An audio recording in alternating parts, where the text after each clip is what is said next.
Hi, my name is Constant Brand from the EEA Press Office, and welcome to our EEA Ask an Expert. And today we're joined by Alberto and Sylvia. Welcome. Thank you. We're talking about an important subject today. It's air pollution and the impacts on our health and ecosystems. We just published our latest health impacts report earlier this week, and you'll get the link in the comments section below. Also, a separate briefing on air pollution impacts on ecosystems. So we have a lot to talk about today. But before we dig in, if you have any comments or questions already for our experts, please jot them down in the comment section so we can get to your questions during our show today. First of all, be interesting to discuss what are the main findings of this year's report. Alberto? Yeah, I can start Yeah. with the findings related to human health.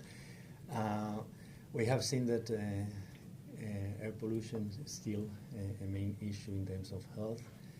We have estimated the number of deaths attributed to several pollutants, also some other diseases.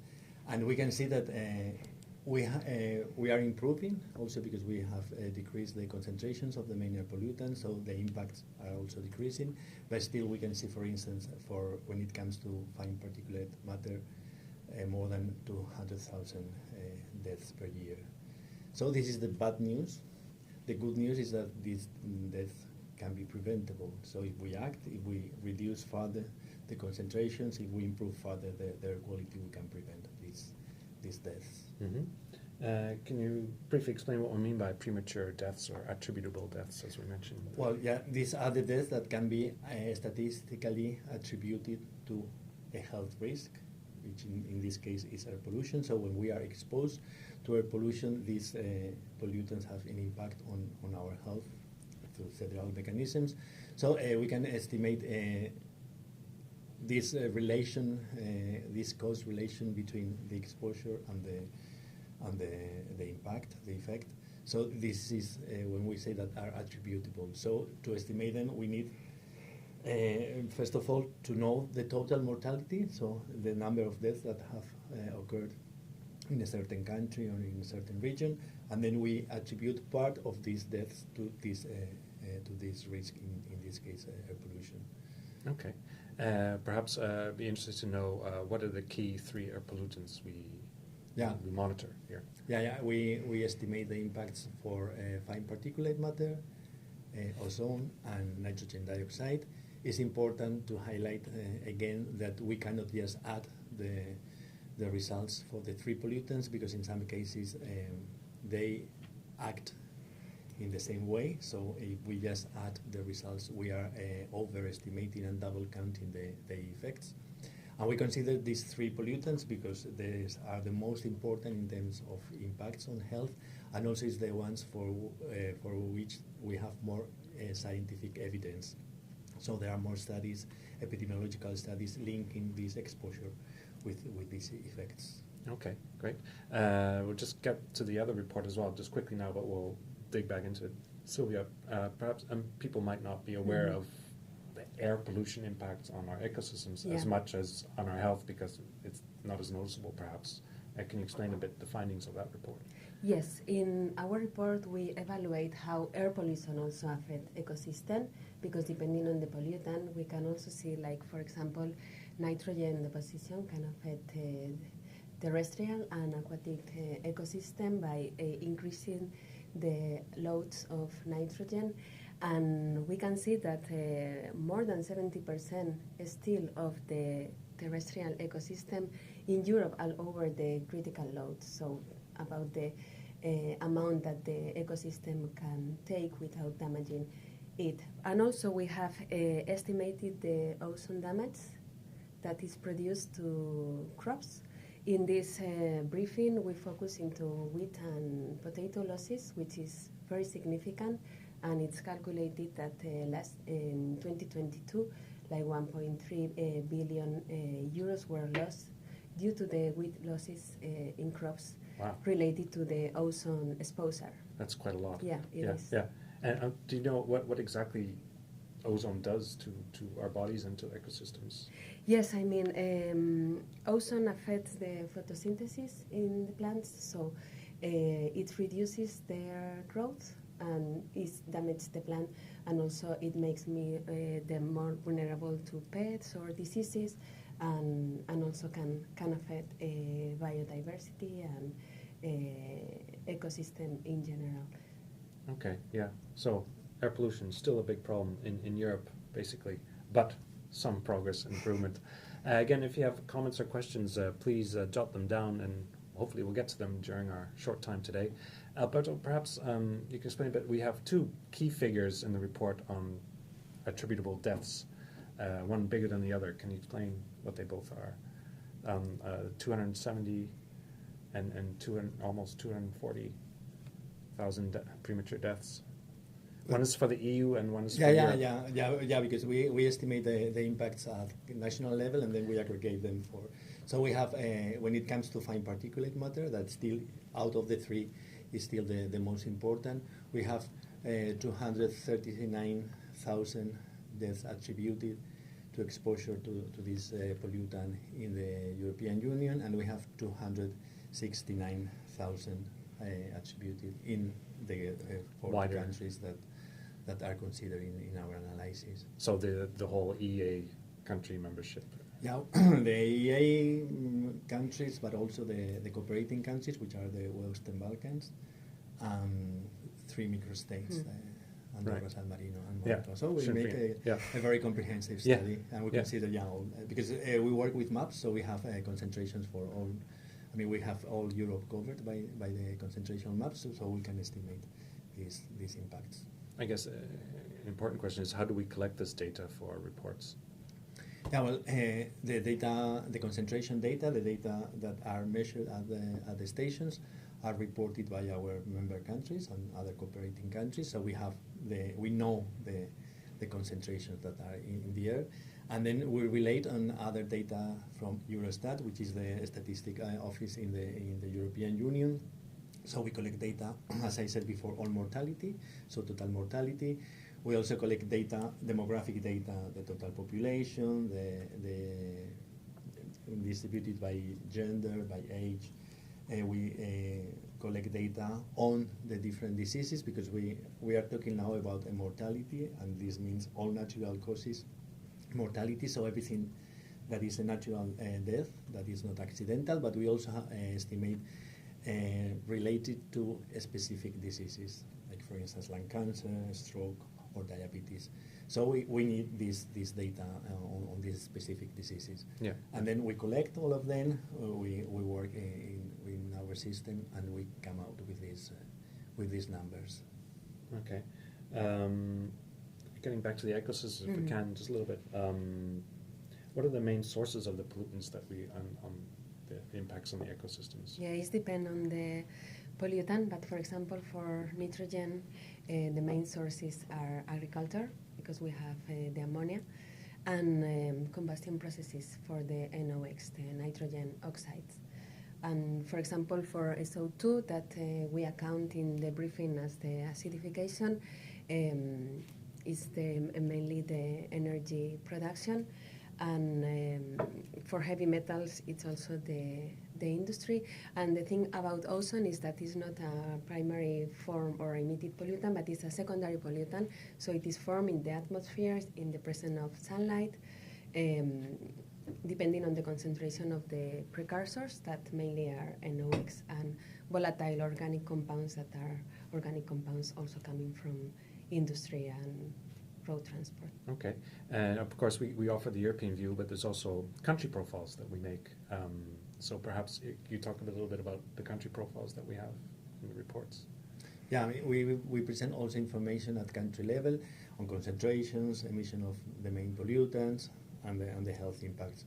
I would like to highlight that because we have an objective for 2030 for the European Union as a whole to reduce the mortality due to long-term exposure to fine particles by 55% compared to the values in 2005. This is an objective that was set in the Zero Pollution Action Plan, and we estimated that so far we have reduced 45%. So we are on good track to reach this objective. And even if it's an objective at the European Union level, we have also made the analysis for the specific countries. And we have seen that in every country the situation has improved. So we have fewer deaths attributed to air pollution in 2022 than in 2005. Mm-hmm. So this is the good news. Still, we have, as I said before, a way to go, and still, even if we have reduced, we have an acceptable amount of deaths, and we can prevent them. Okay. Going further, improving further the Yeah. air And what, quality. perhaps, what are the Yeah. Yeah, go ahead. No, I just wanted to compliment Alberto because the Zero Pollution Action Plan also have a target for reducing nitrogen loads in ecosystem, and we have to try to reduce 25% in 2030, and we have just reduced 13% since the level we had in 2005. So we are not on track of achieving this target for ecosystem. Mm-hmm. Okay, important to note. Again, if you have questions or comments, please get them to us. The clock is ticking, so let's also talk about what are the worst areas or cities in Europe that we know of as far as air pollution? Well, in this case, it depends a bit on the pollutants. When we talk about fine particulate matter, which is mainly an issue for health, we have some areas in Eastern and Southeastern Europe, so around the Western Balkans, due mainly to the burn of coal, for instance, or wood in domestic heating.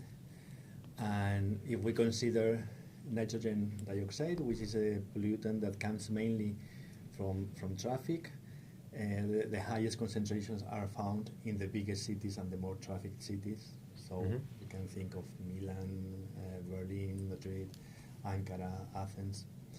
And if we consider ozone, as Sylvia said before, ozone is not emitted directly. It's formed in the atmosphere from other gases. And in this case, we need heat and sunlight. So mainly these conditions happen around the Mediterranean, in the southern countries that are the one with the highest temperature and more hours of sun. Mm-hmm. So let's say that depending on the pollutant, we can see different areas. Of course, there are some areas that have like a coincidence of high concentrations of several. For instance, a big city in the southeast part of Europe can have a high PM2.5 ultrafine concentration, fine particulate concentrations, and also high nitrogen dioxide concentration. So this is also an issue that has to be addressed, because if we really want to protect all the population, we have to consider also these synergies among pollutants. Okay, we'll get to the new, there's been a revision to the EU rules on air quality. We'll get to that in a second. I have a first question here, not directly related, but the EEA does more focus on CO2 emissions or planning for the future of methane and reuse it in the industry system. I don't think you deal with that specifically. Yeah, I think we are talking here more about climate change. Yes. I mean, the question is more focused on climate change. When we are talking about pollutants and emission of pollutants, we are talking about what are considered the atmospheric pollutants, so sulfur dioxide, nitrogen dioxide, particulate matter, heavy metals. So CO2, the carbon dioxide, is another problem, basically because for the pollutants we are considering now, they have a local effect. So it's very important where they are emitted, even if they can, in many cases, be transported even into hemispheric distances, but they have also a very local impact. So if they are emitted here, the impact happens mainly here. While for carbon dioxide, it doesn't matter when it's emitted, because it ends up in the atmosphere, and that's where the warming effect happens. So it doesn't matter in which point. So it doesn't have this, let's say, local impact. Yeah, because go ahead. No, but the thing is, like, there are links with climate change, and of course, I mean, it was mentioned methane. Methane is one of the precursors for ozone. Yeah. So this higher emissions of methane is affecting the ozone levels we are breathing and that the ecosystem has to deal with. No, so it's important that the policies take this interaction. And they're all linked. Yeah. And another clear link is that in many cases they share the same sources. So exactly. Yeah. And I want to talk about the sources, actually. What are the key sources of air pollution? Well, we mentioned a bit of them before. So fine particulate matter, domestic heating, so the burning of solid fuels, coal, diesel, wood, and also these are the ones that are directly emitted in the atmosphere. We have also an important part that are formed, as for ozone, for instance, that are formed in the atmosphere, and in this case, it's very important ammonia that comes from the agriculture, fertilizers, for instance. That when this ammonia meets nitrogen dioxide coming from the traffic, for instance, or sulfur dioxide coming from the energy generation, they form also particles in the atmosphere. Yeah. Nitrogen dioxide comes from any process of combustion. Anytime we burn something, the nitrogen in the atmosphere oxidizes and forms nitrogen dioxide. An important source, especially in cities, transport and the combustion engines. Yeah. And ozone, as we said, is formed in the Secondary atmosphere. form. So in this case, we have some of the gases coming from the industry, some of the gases coming from the traffic also. They meet in the atmosphere with the sun, and they form ozone. Okay, good, because I got a really complimentary question here. Are you able to measure which policies are the most effective to reduce the number of deaths caused by air pollution? Well, we have clear examples because you were asking before where our data come from. Yeah. We were saying that some of the concentration comes from the monitoring stations in the countries they report, but they also have to report the plans and the measures they have implemented when the concentrations are above certain limits that are set in the directive. So we know also, depending on the pollutant, depending on the source, we have different measures to target the source. So anything related to industry, for instance, the industrial emissions directive that targets the emissions from the stacks or from the sources in the industry are important. When it comes to transport, anything reducing the amount of gases that the vehicles emit. So moving to electrical vehicles, reducing the number of cars in the road. So for instance, the low emission zones, which is this restriction.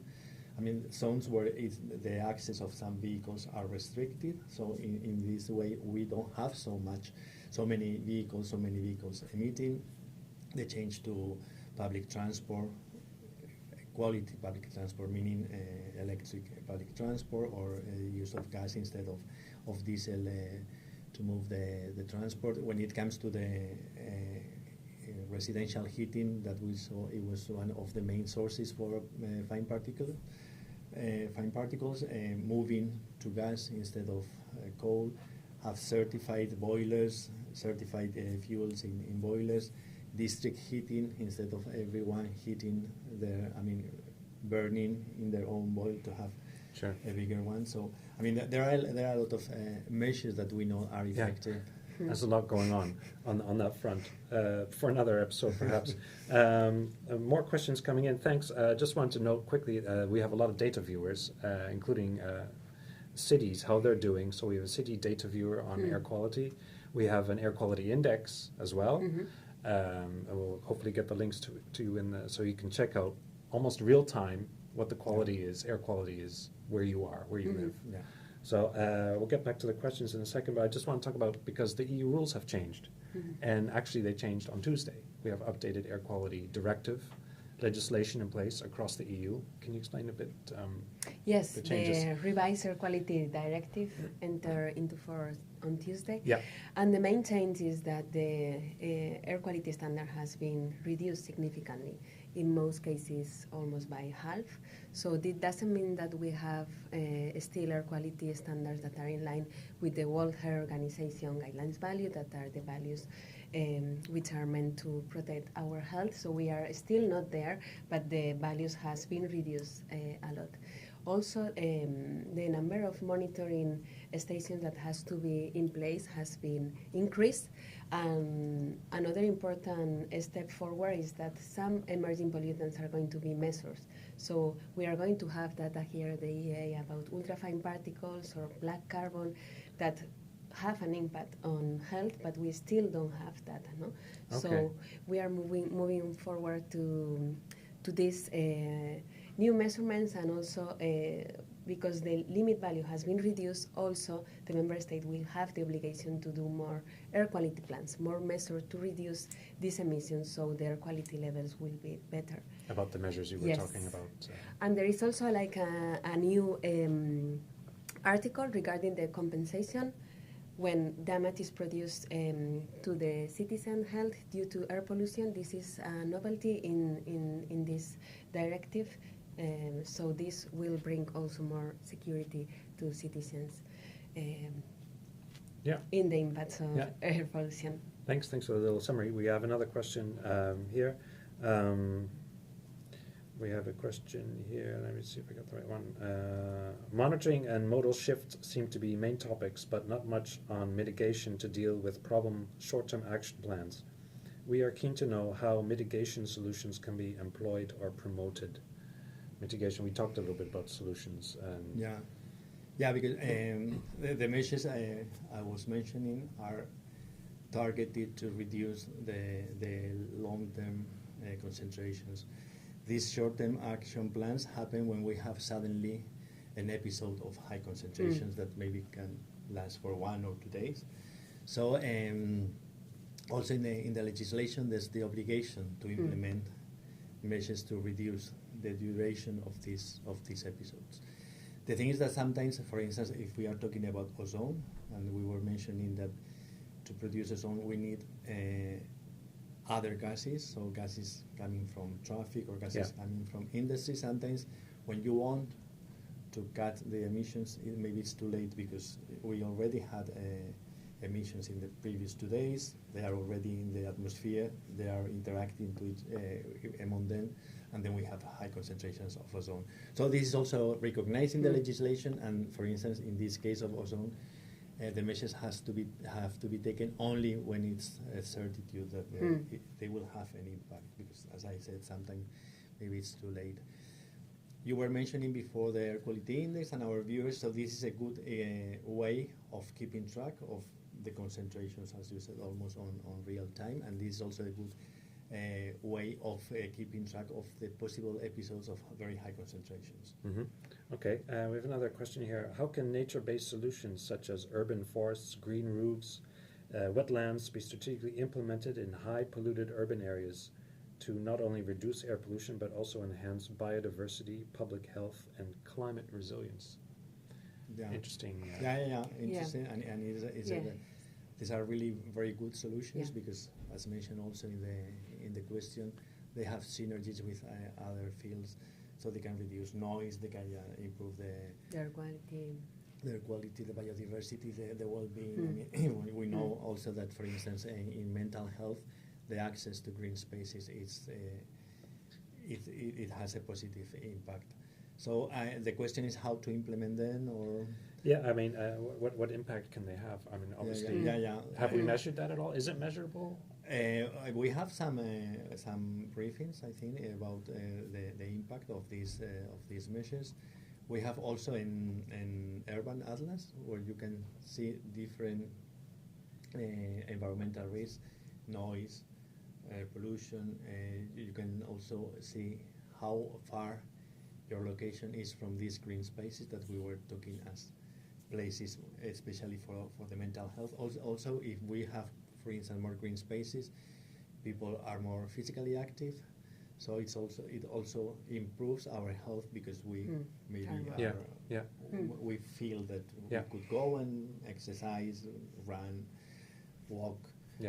Also the social interactions. If you are in a nice quiet area surrounded by trees, maybe you have more interactions with your neighbors, with your friends. So it impacts in that sense, as I said before, the mental health. And perhaps, I don't know the correct question, but I mean, do planting trees help to reduce air pollution in cities? Do they impact people walking on a sidewalk or in the city sphere where there might not be wind or something? Would they have a positive impact on reducing air pollution? When you plant a tree, you have to take care of it. So it's not just planting and that's it. I made my action. And also, of course, it depends on the species. So you have to plant a species that can develop on their own without maybe too much water in places that maybe have scarce. Where water scarcity could be a Okay. problem. So, I mean, it could help, but then Along if with you other make it measures. Yeah, in sure. a wise way. Yeah, it's not that simple. Yeah. With a large number of automobiles on the roads, is there an effective structure put in place by the EEA to battle the growing pollution levels in Ireland and also Europe? What was the first? Yes, we did. The large number of cars on the roads, is an effective structure put in place to battle, I mean, we're talking about congestion, but also emissions about vehicles. Again, we're talking about public transport. Are there any EU legislation to encourage public to get cars off the road? To get them out of the I'm road? not Well, aware of that. we're promoting electric vehicles. If the source of energy, which is another related question I'm getting here I from mean, there is Malika. the Euro Thanks. norms, like they Yeah, limit they- the emissions of the cars, so they limit the maximum quantities of PM or NOx that vehicles can emit. So if you buy like a new car, the emissions will be reduced. But I don't think there is a. Maybe there are some financial. There's incentives for electric vehicles in incentives, many member states. maybe at national level. Low congestion zones, I But suppose. this also relates to the previous question. So we don't want to replace all the combustion vehicles by electric vehicles, because then we still can have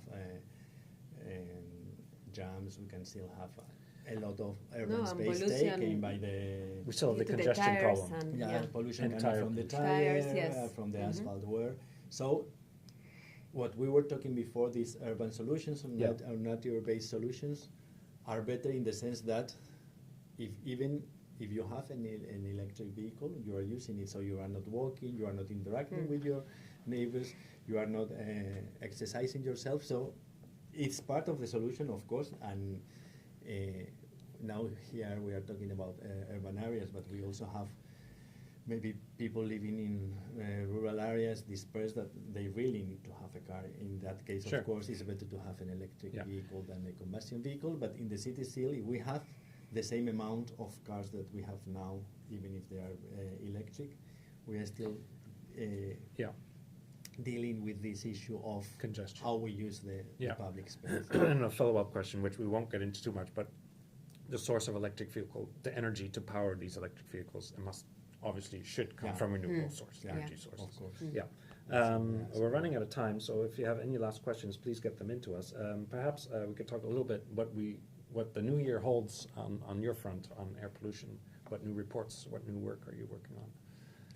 Well, we were talking before of the new directive, so Yeah. we will have A to lot more. implement all this directive, and we will have to work with the member states and with the European Commission to define a new way of reporting data, also all this new data that Sylvia was mentioning before, like the new pollutants, the new stations. So we have to work, first of all, in this aspect, to have all this information in-house, and then, of course, we will have new pollutants, so we will have new information.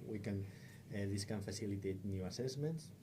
Yeah, we have 2 years for this. We are developing now this norm that comes after the directive for reporting, but still member state has 2 years to Okay. But transpose to the Yeah. national legislation, so it's not like Yeah. the directive Yeah. will come the data next year, but we will start assessing how far we are to achieve these revised air quality standards. Mhm.